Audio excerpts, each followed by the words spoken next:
We'll read together, friends, in the Old Testament scriptures and in the book of Daniel.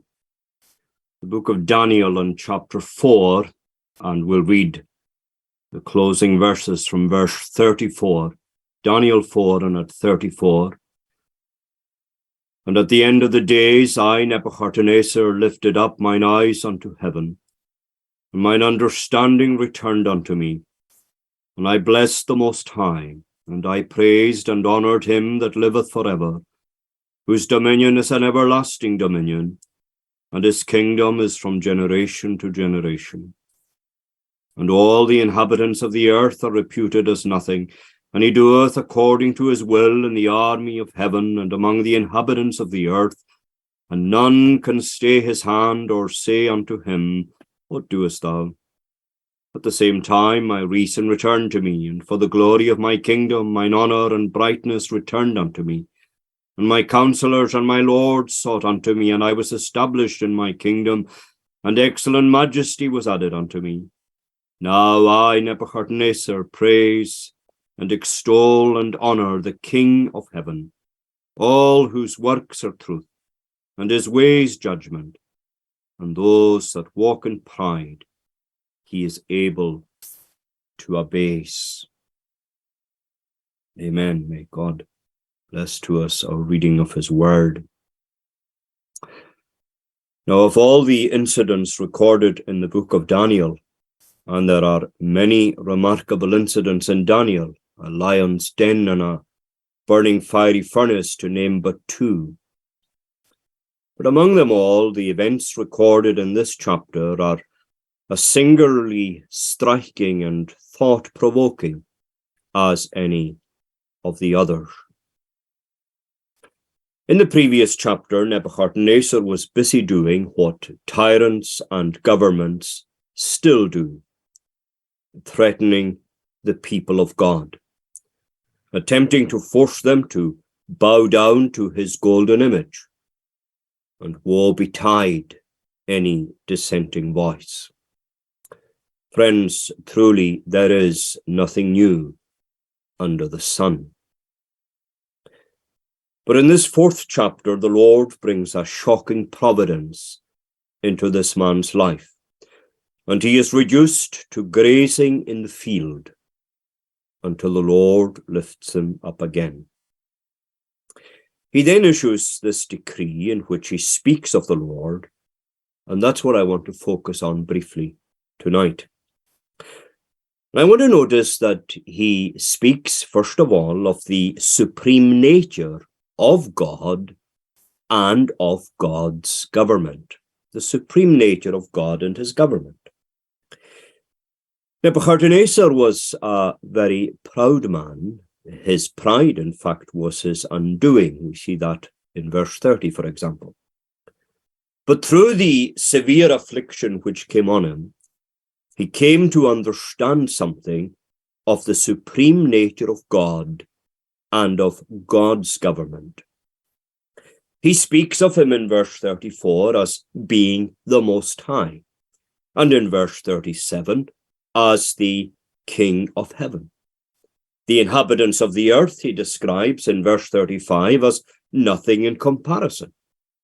And Nebuchadnezzar now appears to count himself in that category too.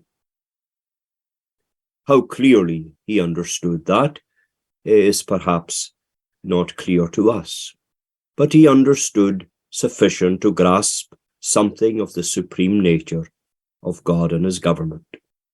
Men may be given power and authority over many people, and even, as in Nebuchadnezzar's case, power and authority over vast empires.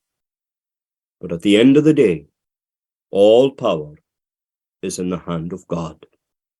He directs everything that comes to pass. Angels may have great power, and fallen angels may have great capacity for wickedness, but there too, there is the restraining, overruling hand of God Most High.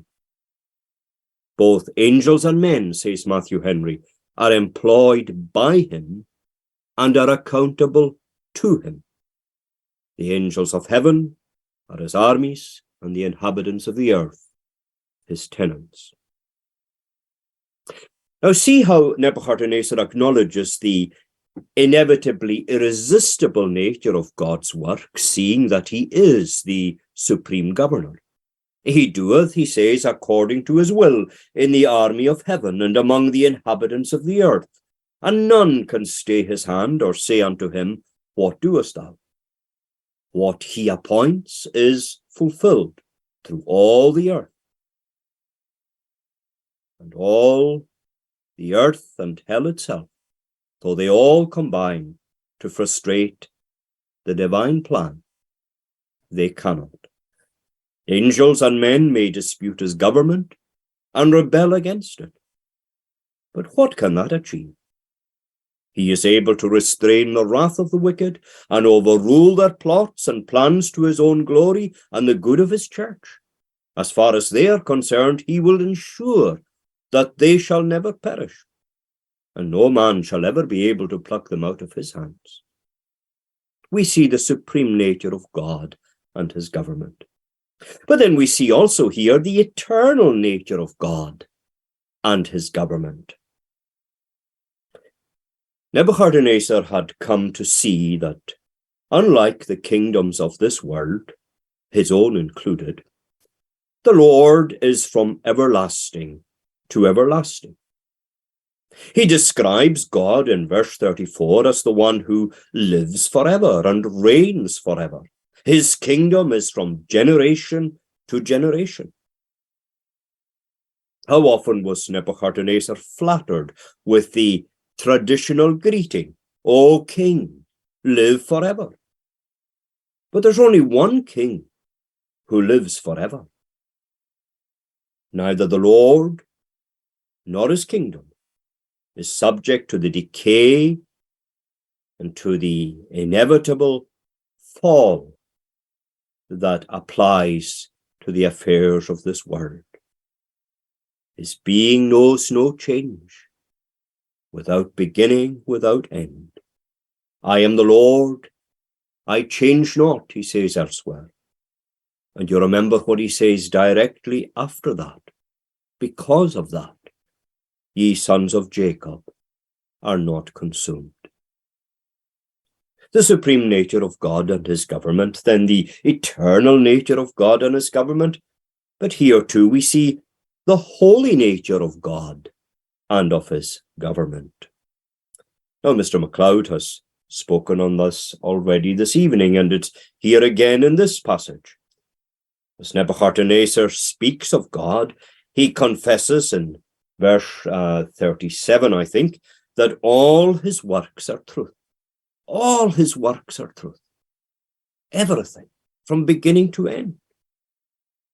His work agrees with his word, and both are holy and righteous. Now that has a very practical application. As we come with our petitions for the advance of righteousness at home and abroad, in church and state, the one to whom we're coming with these petitions is entirely in sympathy with them. He does not have to be coaxed to seeing the virtue of what is righteous and good. Earthly rulers do. And earthly rulers might well concede that righteousness is commendable. But often they will press for caveats and exceptions along the way, especially when it affects themselves, but not when it comes to this ruler. The supreme nature of God and his government, the eternal nature of God and his government, the holy nature of God and his government. We might also highlight the way in which Nebuchadnezzar demonstrates for us the gracious nature of God and his government. But that would probably take too long. I just leave it with you as a thought. Well, all in all, this is worthy surely of wonder and adoration as we reflect on how high, how lofty, how perpetual the Lord is. As it says in metrical Psalm 97, God reigneth, let the earth be glad, and isles rejoice each one. Well, only the Lord's people will rejoice at this truth, but rejoice they should. For this is a great encouragement in our struggles. And as we come in prayer, and as we reflect on the world around us, and as we are tempted to despair at our leaders, perhaps our eyes, like Nebuchadnezzar's, need to be lifted up to heaven and above the noise and confusion of this world. And when they are, we too praise and honor him that liveth forever, and whose dominion is an everlasting dominion. Amen.